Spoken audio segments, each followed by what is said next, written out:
mas matapol.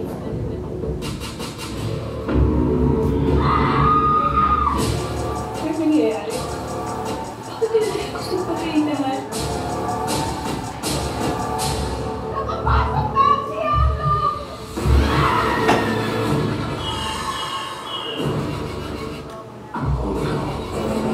Ano ba ako? Kaya natin labanan sa balat ng mga aswang.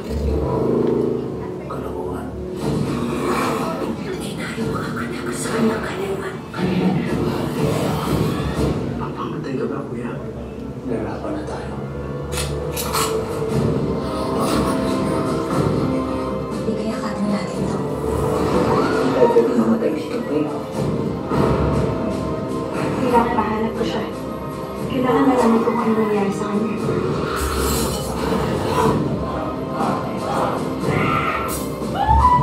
Dito na tayo.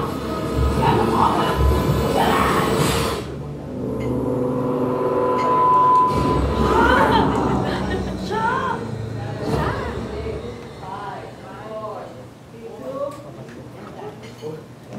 At yun na nga, kamusta yung trailer guys? Diba nakakatakot, panoorin natin yan this December 25.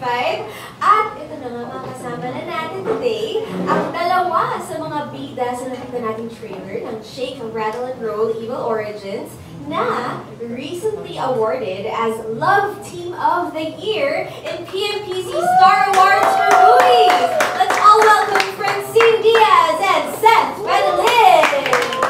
Hello po! Good afternoon po sa inyong lahat! Good afternoon po!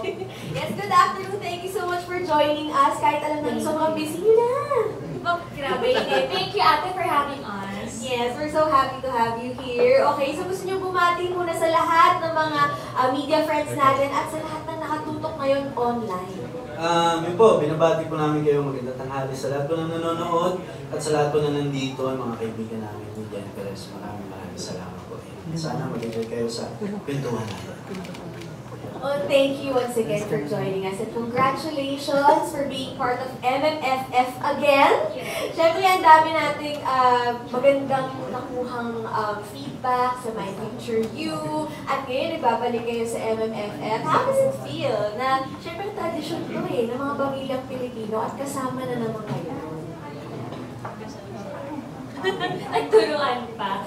Oh my God, from My Future You na, wala kami masyadong ina-expect.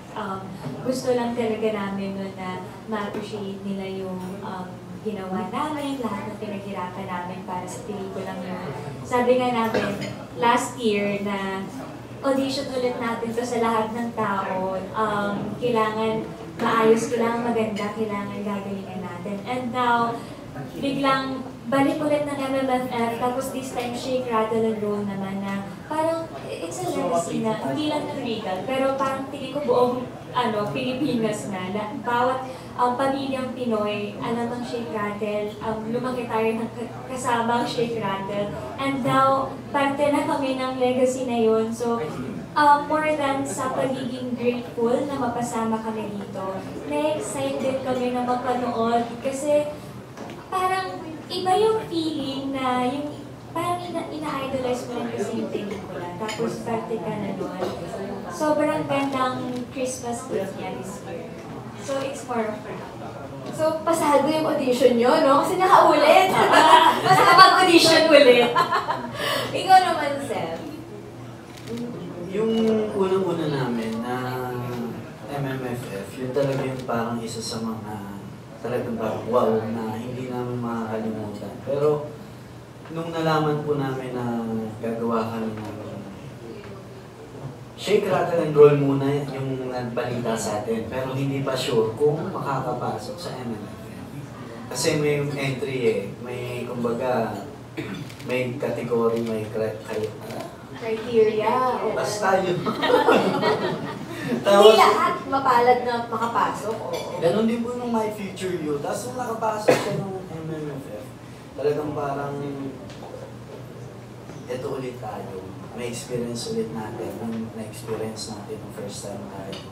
And ngayon, mas alam na natin and mas yung pakiramdam, kaya na natin mas maglakad at mas umarap sa tao. Kasi yung pakiramdam ng unang My Future You, parang wow, ibang level ito, kumbaga as sa amin, yung achievement na yun, parang isa sa mga, kumbaga highlights o favorites ng life o ng individual life na big deal. At ito, isa na namang milestone sa inyong career. Yes, and we're so happy for you. Of course, your Star Magic family, sobrang proud sa inyo. And speaking of that, ngayon nga, ang dami niyo rin kasama dito sa Shake, Rattle, and Roll. Kung yung My Future You, kayo, nangangapa kayo, hindi niyo alam kung paano kayo haharap sa mga tao. Ito, medyo mas may confidence na kayo at kasama niyo pa ang ating mga fellow Star Magic artists. So, how was it like working with the artists that you worked with dyan sa Shake, Rattle, and Roll? Yung episode po kasi namin, lahat kami Gen Z, di ba? So, I think isa rin sa mga in-expect namin na siguro sobrang gulo natin. Kasi lahat tayo magkakaedad, so baka lahat tayo maglaro, dapat seryoso tayo. Pero surprisingly, at sobrang nakaka-amaze, kasi lahat professional. Like, wala akong masabi. Lahat sila ginagawa nila yung part nila, walang nagpapabigan, walang nagpapahirap. And I would say na sa episode na to, teamwork talaga. Doon, ako yun ang masasabi ko sa atin, sa mga kasama namin sa episode na to. Ako, wala akong masasabi na iba kundi thank you dahil yung mga co-actors namin dun sa episode na hindi ko namatay. Hala guys, ito na nga. Sorry, parang nagpaparamdamata dito. Parang wala kaming masabing iba kundi masaya kami na sila yung nakasama namin at sila yung parte ng kwento dahil unang-una natapos namin, unang-una nakadagdag kami sa bawat isa na mabawasan yung stress. Kasi ganun kumbaga pag masaya yung kasama mo, parang yung stress, yung pagod, yung hirap ng eksena, parang magiging mapapalitan ng masaya, parang groupings ng high school na kaya natin to, pagod sila, pagod kami, nakikita namin pagod ng isa't isa. So, gawin natin to, kaya natin to. Then, natapos namin siya at sobrang saya namin, sobra kami nahirapan lahat, di lang po kaming dalawa. I'm sure nahihirapan din yung mga iba naming co-stars and co-actors. Saan kayo pinaka-challenge na nahirapan dito sa Shake, Rattle, and Roll? Kasi ibang-iba to sa My Future You Ano yung challenging dito? Yung puya. Yeah. Puya! Kasi po, nung ginagawa namin yung Shake, Rattle, nandun naman kami sa patinali ng Sins of the Father. So, ang bigat din ng mga scenes namin doon. Tapos, tatawid kami ulit sa another mabigat na story. Tapos, ang hirap nung scheduling nung mga panahon na yun. Pero, pag kayo naaalala namin, nakaka-proud kasi naitawid namin yung dalawang projects at sobrang grateful kami dahil merong ganong klaseng opportunity na may ganong klaseng pagod. Yung pagod na hindi mo naman nirereklamo dahil pagod ka, pero yung pagod na thankful ka kasi meron tayong ginagawang napakagandang mga proyekto. And now, nandito na kami sa Shake, Rattle. It's a good problem to have. Oo, good problem yun. Pero oo nga pala, pinagsabay niyo pala to sa Sins of the Father. By the way, congratulations! Oo, dahil napaka-successful din ng Sins of the Father. So, you've had Sins of the Father, you've success na ng My Future You, ito pa, ang Shake, Rattle, and Roll. Ano pa ang pinagpapasalamat ng Francel ngayong 2025?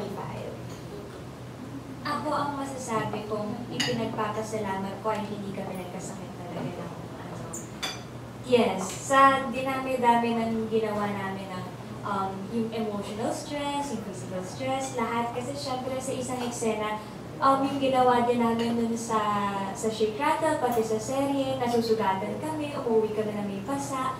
Pero thankful kami kay Lord dahil hindi kami nagkasakit ng nagkakaroon ng delay sa work. So yun, yung guidance niya at yung protection na nakaka-uwi at nakakapunta kami sa mga trabaho at bahay ng safe. Ako mas yun. Health, no? Ako, tama po yung sinabi ni Francine, pero ako gusto ko rin pasalamatan yung ABS-CBN. Yeah. Kasi parang, alam ng ABS-CBN yung pinagdaanan namin ng 2025. And 2024 and 2025. Yan. So, magpasalamat sa ABS-CBN, sa Star Magic family. sa Regal Entertainment. And yun, dahil kumbaga parang kahit sa kabila ng lahat ng pagsubok, lahat ng problema, lahat ng sa tingin namin hindi namin kaya solusyon. Hanggang ngayon, nandiyan pa rin. Nandiyan pa rin sila na nakasuporta sa amin dalawa. Na sinasabi na kaya namin. So, yun. Gusto ko lang pumagpasalamat sa ABS-CBN. Iba talaga lang ang suporta kapag kapamilya, syempre. And of course, Star Magic, tatak Star Magic kayo. And thank you for acknowledging that. And ang dami na talagang blessings na dumadating. And now, i-open na natin yung floor for the questions naman ng ating blessings din sa buhay natin ng friends natin from the media, di ba? Okay. So, makapunta tayo sa ating yun na ng friend from the media, Franz Saharda. Hi. Ang first honor Yes, of the first day. honor. Hi guys. Una-una, congratulations dito sa Shea Canada and congratulations sa Sins of the Father. So doon muna tayo sa Sins of the Father. Okay, sige. Masyadong especially towards the end, yung mga nangyari sa characters nyo, si Enzo at si Anissa. So, napagpag nyo na ba? Or ano yung naging process nyo para pagpagin nyo sina Enzo at Anissa? Or nandyan pa rin sila at this moment? Feeling ko may mga konti-konti pang artista sa akin eh. Kasi parang yung feeling ko nga, parang hindi pa tapos yung pakiramdam. Parang hindi pa tapos yung Sins of the Father. Kasi ang daming nangyari nung ginagawa yung serye at masasabi ko, naming dalawa na nag-mature kami dun as actors. Siyempre, sa mga turo at tulong ng directors namin at kung paano rin kami natuto sa mga co-actors namin. Paano nagpagpag? Parang hindi pa po. Parang hindi pa. Ako, yung Enzo's character, siguro medyo kaya maglayo. Ang hindi ko ang hindi ko pagpagin, yung mga bili ng turo ng mga Direk FM. Yes. Kumbaga, yung turo niya kasi hindi na kung paano kami i-actor, paano namin gagampanan yung role. Shoutout Direk FM. Direk, we miss you. Yes, ang turo ni Direk FM, paano kami maglalakad. Paano kami pagbaba namin ng sasakyan. Bilang mga actor and paano kami gagalaw. So, yun ang malaking hindi ko makakalimutang lesson kay Direk FM. So yun ang hindi ko mapagpag. Kasi si Direk, hindi lang siya yung maker kapag on the set lang kayo. Kapag nagbibigay siya ng advice, pang on and off cam, kaya nasabi din ni... Totoo yun, totoo po. Kasi sobra kong ang daming, wait, ganun pala. Yung parang, kung alam niyo po yung Atomic Habits ng libro. Wow, may pag-ganon. Sige, Parang, hindi namin alam yan, Sid. Parang, Atomic Habits? diba, parang, kumbaga in short time, bad habit makes time your enemy. Pero good habit makes time your ally. Nalala ko sinabi mo yan sa set. Diba? Yes, So yes. parang, alam niyo yun, parang, yun yung hindi ko mapagpag kay Direk FM, kaming dalawa. Alam namin yan sa isa't isa, yung lesson na natutunan namin. Hindi lang kay Direk FM, the way kung na-observe namin yung cast, the whole cast, our two directors, Direk Joy, Direk Avel, yung mga turo sa amin yung mga JRD, nila Mama Isa, Mama dito. Yun ang hindi mahirap ipagpag. Pero as character ng Erso, kaya naman. Okay, question is, kasi nabanggit na kayo na sobrang busy nagsabay nga eh. Nawitness ko rin yun, nagsabay, mga kuyatan. My question is, despite that, kasi syempre lagi kayo magkasama, how do you make sure na hindi nakakasawa? Kasi ang dating ninyo sa amin palagi, laging fresh, lagi kayong glowing, lagi kayong blooming. So ano yung sikreto para laging happy lang, na parang despite na hindi kayo nagkakasawaan, na parang ang fresh yun talaga, sorry lagi lang sasabi, kahit wala kayong sinasabi about your, sabi nyo nga, lagi mo sasabi, what you see is what you get, di ba? So, but my question is, paano nyo na-maintain na walang sawaan, na parang always blooming lang kayo, kahit lagi kayong magkasama, yung gano'n? Sawa ka na? Or nagkakasawaan ba? Parang nagkakasawaan, parang malabo. Dahil mo Nagkakatampo. Walang sawaan na nangyayari. Magsasawa ka? Wala kasi. Walang God, yes. Magsasawa ka ba sa pangarap na gusto mong punta? Yun ang core namin ng dalawa. So, walang ganun. So, how do you stay ganyan na parang ang fresh, ang blooming despite the busy schedule? Ano yung ginagawa nyo off-cam na hindi, syempre, kailangan, yung ano yung ginagawa nyo pag hindi na namin nakikita na kayo pa yung together? Yung mga gano'n. Hindi nyo nga nakikita. Ano? Syempre, corporate pa, ano, Chos. Ano ba? Siyempre, I think, support lang sa isa't isa. Lagi ka dapat excited sa ginagawa mo. So ako laging nilimitay ko lang na pag makikita ko siya, lagi akong excited. Kasi yung result nun, makikita mo pagkatapos. Paano kami magtrabaho, paano kami mag-ganyan. Pero may time talaga na off yung araw namin. Time na off yung araw niya, off yung ako. So doon magkakasubukan kung paano kayo magkakaintindihan. Ano yung pero values? hindi ko talaga maintindihan yung ilaw. Bakit nag-uuna siya? Anong values yung meron siya? Shake natin and roll out. Anong values yung meron siya at yung meron din ako. So, thankful na mayroong ganong values yung isa't isa sa amin para maintindihan namin at mas alam namin kung saan kami pupunta. At yun ang sa tingin kong reason kung bakit nakikita ng mga tao na siguro healthy kami, maayos kami, parang walang stress. Pero guys, we're human. Meron pa rin hindi pagkakaunawaan. Human beings kami. Pero na-channel namin ng maayos. Yun yung perks din yung ginagawa ko namin.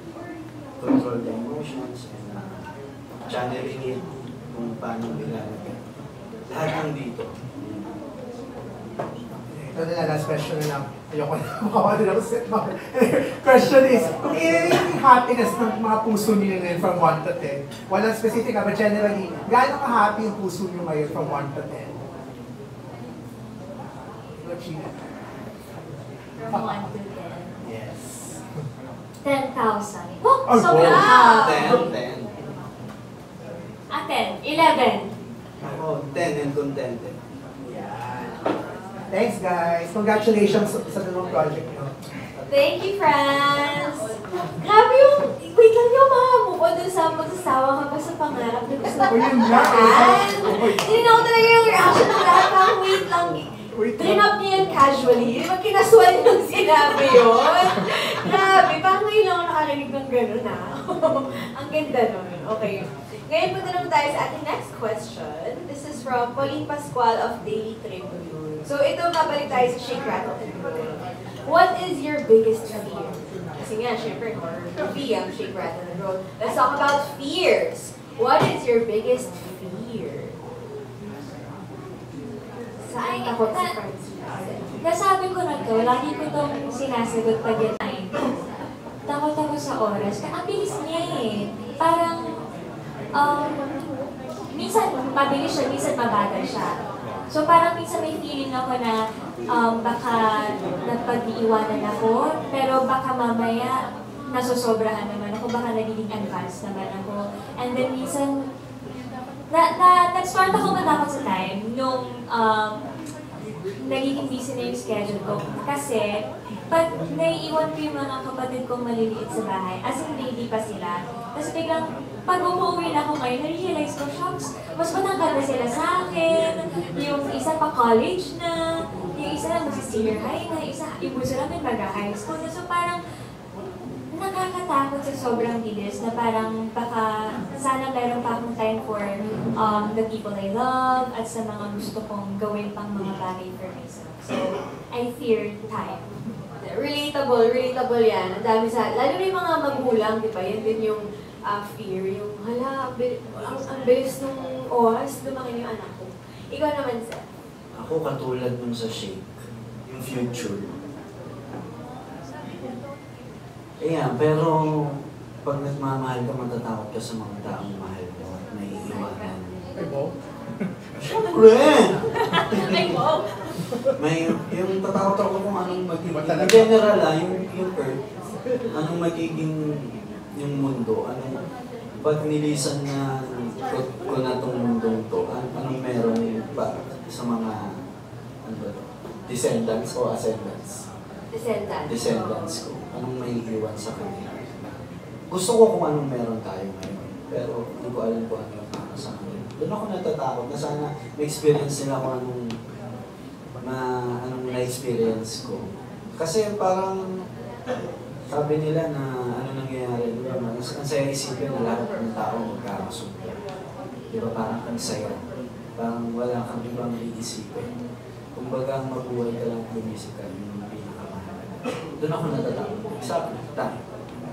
Ang deep naman ng mga sagot ninyo, no? Grabe yung biggest fear nila. Pang matanda na yung sagot. Hindi yung mga clowns, cockroach, hindi ganun eh. Iba ang deep, okay. Ako siguro kung gano'n zombie. Ang zombie ka Kakanood ko lang talaga. Zombie, parang lalo yung mag-gusto makbo, yung maaoy na zombie. Oo, ano. Maaoy na zombie. Ay, sorry. Ngayon na pag-uusapan na natin yan, no? Actually, yung next question tungkol sa survivor strategy. So, if you could face a real-life horror scenario, sabihin na natin zombie, magka-zombie outbreak, ano ang inyong survivor strategy? What kind of survivor strategy would you each have? Kayo ba yung magpapakamatay na lang? Sige, kagatin mo na ako, or mag-iisip pa kayo? Ano ba yung Dati survivor? naisip ko, yayakapin ko na lang yung zombie para tapos na yung paghihirap ko. Pero ngayon lumaki na ako, kung anong makita ko, feeling ko, pwede ko namang ipapagawa. Ano yung plano pwede mo? mo? Ano yung plano mo? Kung Akala ko pag-isip mo? weapon. Hindi, pag-isip Strategy. mo. Sorry, Oo, ako survivor pala wala dito sa strategy. mundo. Strategy, Magtatago ka ba? Or mag-build ako ng sarili kong camp. Doon Doon ako ka magsusurvive. team up ka with other people sa camp? Yes. Pag may nakita akong survivor, kukunin ko sila, din ko sa camp ko. Pero mag-hunt kami ng pang-survival kits, ng medicine, pagkain, tubig, mga weapons. Walking bed. Pang teamwork si Francine. Ikaw naman, Seth, anong survivor strategy mo? Ako gusto ko, kukuha ko ng yate. Hindi na nakapag-swimming ng zombie. Lalagyan ko ng solar, tapos buha ko ng paningwit. Yan. So, Paano kung infected na yung mga makuha? Hindi, ano ko, port to port. At least, kumakain. Ikaw, gumagawa ka, paano kung may At zombie? least nakakakuha ka ng mga mga chichirya. Tapos yung yate may helipad. Ay, Yun yung meron, parang may submarine. futuristic yung Oo. Naniniwala na akong biggest fear mo nga yung zombie rin. Kasi napagplanuhan mo na eh. Na hindi sila lumalangoy. Oo. Galing. Okay. Ito naman, next question. Okay. This is about your Korean projects naman. Okay. Ito for Francine. We have seen on social media that you are part of a Korean project with Ji Chang-wook. So can you share to us the experience of working with him and the Korean production? Kwentuhan mo kami. Siguro, In Korean. Sobra. Siguro working with everyone na lang po nung ginagawa namin yung Kumusta. Sa totoo lang po, nahihirapan ako kasi ito yung time na everyday kami sa dating, tapos sa shoot ng movie, tapos dumiretso kami sa Canada, tapos iniwan ako sa airport. Kasi punta na ako ng Korea. And then, parang biglang feeling ko, hala shucks, mag-isa na lang ako. Parang hindi ko kaya. Sobrang nahihirapan ako in terms of, parang hindi ko kayang gumalaw ng maayos. Kasi Dahil wala si Seth? may ganong factor. Parang bigla ako nalulutang. Kasi kapag minsan nag-zone out ako, siya yung tumatapik sa akin. So, may taga-remind na, ganito, okay, something to chuchu. Pero nung time na yun, wala. Pero, thankful naman ako kila Ate Jody, sila Ate Jaya, at sila Chef JB. Kasi, sinabi ko sa kanila, medyo na-guilty ako kasi feeling ko sobrang alagain ko that time dahil nagkakasinat-sinat ako, sa sobrang pagod ko, ganyan. Pero inaalagaan nila ako. And also yung Korean production din. Pati si Kuya G, kinukuya ko na lang siya. Kasi, tinuruan namin siya ng mga konting Tagalog na salita. Kuya, ate, mga ganyan. Kasi tinuruan din niya kami. Pero it's a fun experience kasi parang panibagong environment. Pero parang merong kulang doon na napipil ko na hindi ko may paliwanag. Pero masaya na overall kasi learning experience na kasi. Ako, nung Korean yun, sa bahay lang ako. Ratings lang. Wow, nakakaawa naman si Sir. Hindi, pero sobrang proud ako. Sobrang proud ako. Dahil, ano mo yun, big project kasi siya, guys. So dapat abangan. Yan, So, namimiss mo lang siya noon. support lang ako sa ano. Kamusta ka na? Oh, balita. Kumain ka na ba? How often siya nag-check in sa'yo? Ano, pag-open ko ng phone, madami ng Buong araw kasi siya, so... As in, kung may spoil ka siya, kung alam mo, basta yeah. Kasi reality show siya. So, hindi siya yung katulad ng nakasanayan ko na pag-teleserye ba mag-cut, ganyan. So, may break. Yun talaga totoong nag-serve one cam kami. per person, tapos gano'n. Parang PBB pero wala sa isang bahay lang. Yes, so marami po kasi camera, I think more than 100. Iba pa yung mga hidden cams nila. So, Sa baso. as in, pagdating namin doon, start kami, tapos serve kami ng mga The whole tao. day. Yeah, So, so, gabi, pag uwi ng alam niyo yung schedule lang. Ay, wow. Alam Hindi, alam ko lang yung oras kasi 4 hours na tayo. Papaliwanag pa ako. Explain. Explain pa Pero siya, oh. guys, alam mo ganyan tayo nung high school or nung college, di ba kapag meron tayong crush, yung memorize natin yung schedule nila, tapos pupuntahan natin yung classroom. Parang ganun yung na-feel ko dito, na parang memorize yung yung schedule. Na next year, hindi na maghihintay. Pinag-uusapan na nga natin yung Korean projects. You also collaborated with So In-guk for a song and recently worked with, yun nga, Ji Chang-wook. Isa lang naman question to. Does this mean, sino pa ba ang susunod at gusto mo pang makasama? Ibig sabihin ba nito, open ka to work in Korea for good, if given a chance? Sige, grabe naman yung for good. Hindi Why yung gusto not? Why not? No, oo naman. I mean, siguro may tamang oras po dun. May tamang panahon. May mga hindi pa kami din na na-achieve dito kung nasaan ang home network namin, kung nasaan ang mga puso namin, kung nasaan ang puso ko. Mas gusto ko munang patunayan din sa sarili ko kung kaya ko dito. Kasi yung mapasama at makatrabaho sila, blessing na po yun. At grateful at contented na ako. Pero ako, kung dadating man doon, sobrang, alam mo yun, wow. Kasi syempre, dito pagpapalisan ng taping sa... Hindi mainit. Saka sobrang proud ako dahil, alam mo yun, ABS-CBN, ang goal din natin is to be recognized internationally. So, bilang isa ka sa mga nare-recognize sa international, hindi lahat. So kung nasa iyo yung ilaw na yun, why not? Diba? So, sobra akong proud sa kanya nun. At siya naman, dahil mag-isa siya nun, sobrang kami yun. Parang every night na ganyan na nasa pagod na pagod, sinasinan. So, gagampanan ko lang yung program sa tingin ko. Sabi nung nag 2 times best actor sa Hollywood.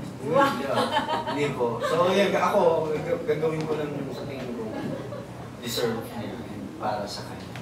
Ang ganda, ang supportive mong partner, no? Very supportive.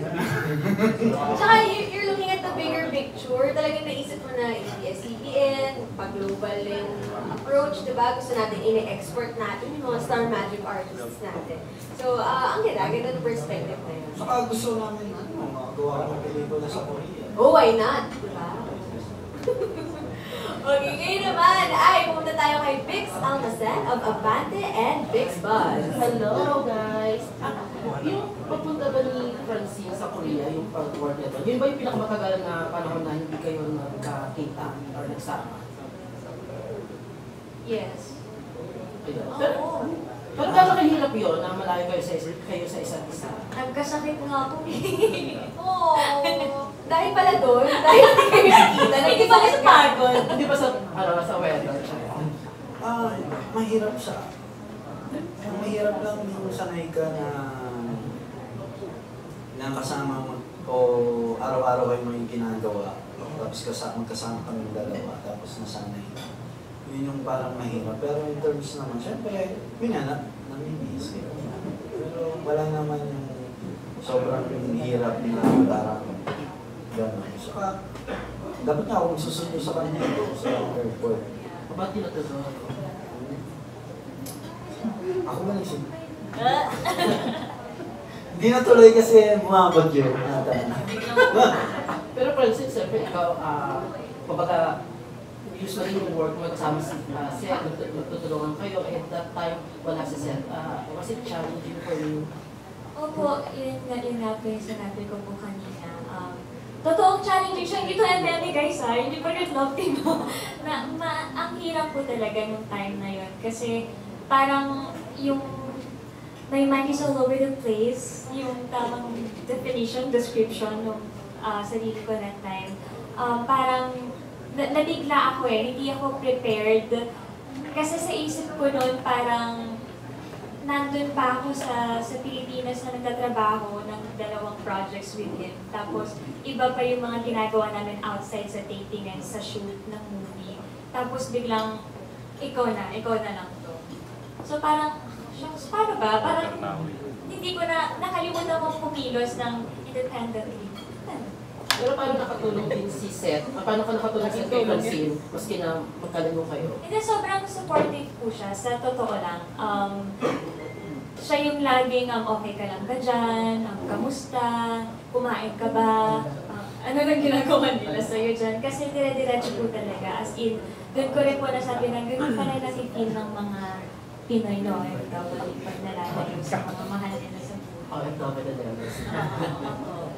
Speaking of challenge, na-challenge din naman dito sa SRR. Kasi yung My Future You, award-winning and box office hit.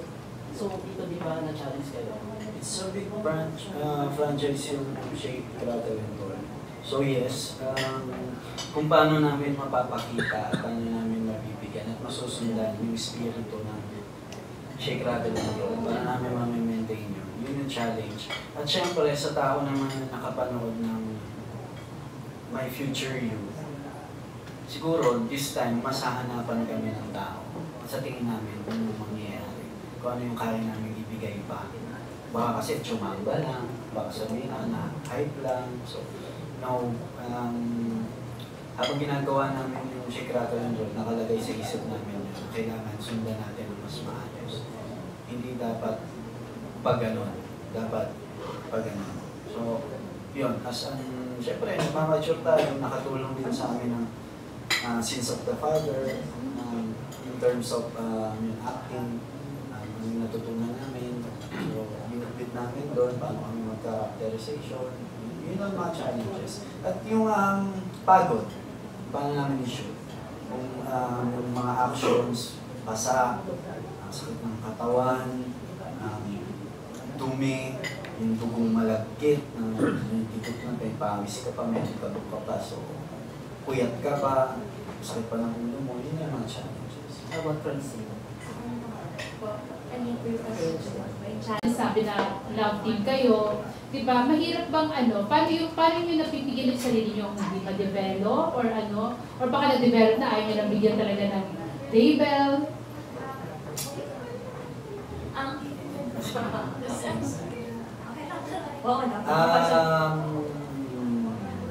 Sige. Nagturuan? Siyempre, ang liar naman po namin kung sabihin namin na hindi nagkaka-developan. Of course, may mga nadadala from sa mga eksena. Pero nakaka-pressure din po talaga yung ganun tanong. Pero, kaya nga po lang sinabi din namin kanina, natanong na po sa amin to, together or not, mas pipiliin po namin yung may privacy. Ako po, I believe ako as a person, as a woman, yung mga ganong bagay dapat pinapahalagahan. yung konting tao na makakaalam dapat yung mga nagpapahalaga lang din sa inyong dalawa sa taong minamahal mo. Kasi ako personally, kung may mamahalin ako, magmahalan na kami in the future, ayoko may mangingalam. Mas gusto ko na peaceful yung samahan, mas kami lang yung nagkakaintindihan, yung family namin, kung sino lang malapit sa puso namin. At yung talagang nagmamalasakit sa aming dalawa. If gusto niyo po lagi na late, wala pa po talaga. Darating po kami dyan sa tamang panahon. Sa ngayon po talaga mas focus namin ang trabaho, ma-achieve namin mga gusto namin individually at magkasama. We'll get there. Saka, it's on me. Kung merong magsasabi lang sa maraming tao, siguro sa akin, bilang lalaki. And deserve ng isang babae din. Same time, parehas po ng sinabi niya, ni Francine. Tama po yung sinabi niya. As a girl, ako as a man, deserve ng girl ko na ipagyabang siya, ipagsigawan siya. So, it's on me. Kung may mangyayari mang gano'n, siguro sa akin kayo magdama. Pero, Seth, sa ngayon ba, kayong dalawa, since ayun nga, wala naman kayong inaamin pa talaga, di ba? Hindi ba kayo na-attract sa ibang mga kapwa actor nyo, actress, ganyan? No. Ako, no. Siguro, hindi dahil nakatali ka, hindi dahil gano'n. Siguro dahil nakita mo lang, ayaw ko kung maintindihan yung pakiramdam na naramdaman din namin. Parang makikita mo ang totoong yung meaning ng pagmamahal. And ano ba ang totoong pagmamahal? Matututunan mo rin paano magdala ng isang pagmamahal patungo sa maayos at healthy na relasyon. Paano magdala. And importante po yun. Kung paano nyo dadalhin yung relasyon. Tama ba yung sinabi?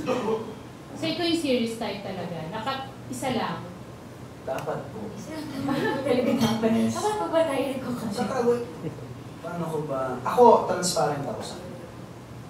In the first place. Alam mo. Alam mo. Gusto ko ay, hindi ako pinaka-good boy, hindi ako pinaka-mabait sa lahat. Hindi ko sasabihin. Pero, pag dumating na sa punto na, yun nga, na may sinabi nga ako sa akin, magalang yung panilang yun.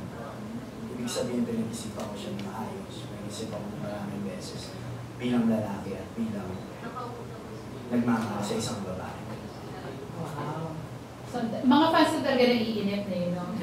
But anyway, kayo bang dalawa, syempre lagi nga kayo magkasama. Paano kayo pag nagkakatampuhan? Paano kayo sa taping, sa shooting? Paano kayo nag-work?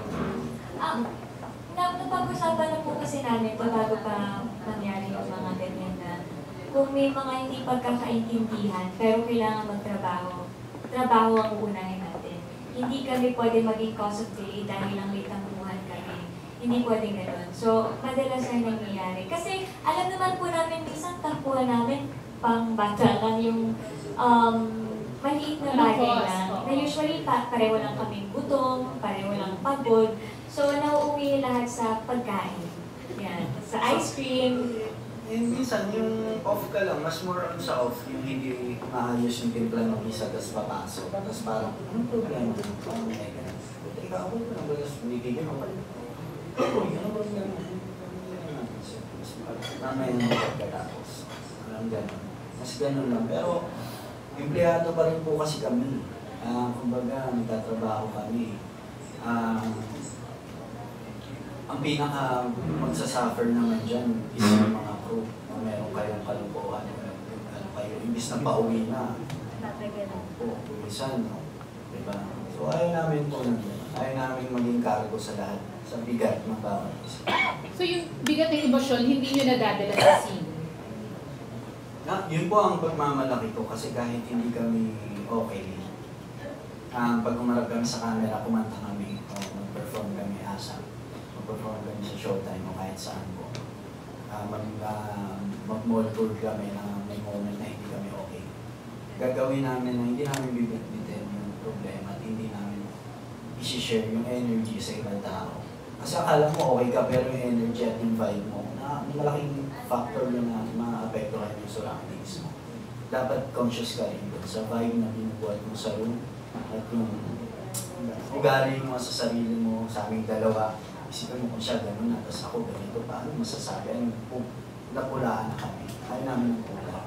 So, ang nangyari, okay kayo sa screen, and then after, nagiging okay na kayo? Nakatulong ba yun? Yung Opo, minsan marirealize mo na, ay, wala lang pala. Saka po, it's a practice din.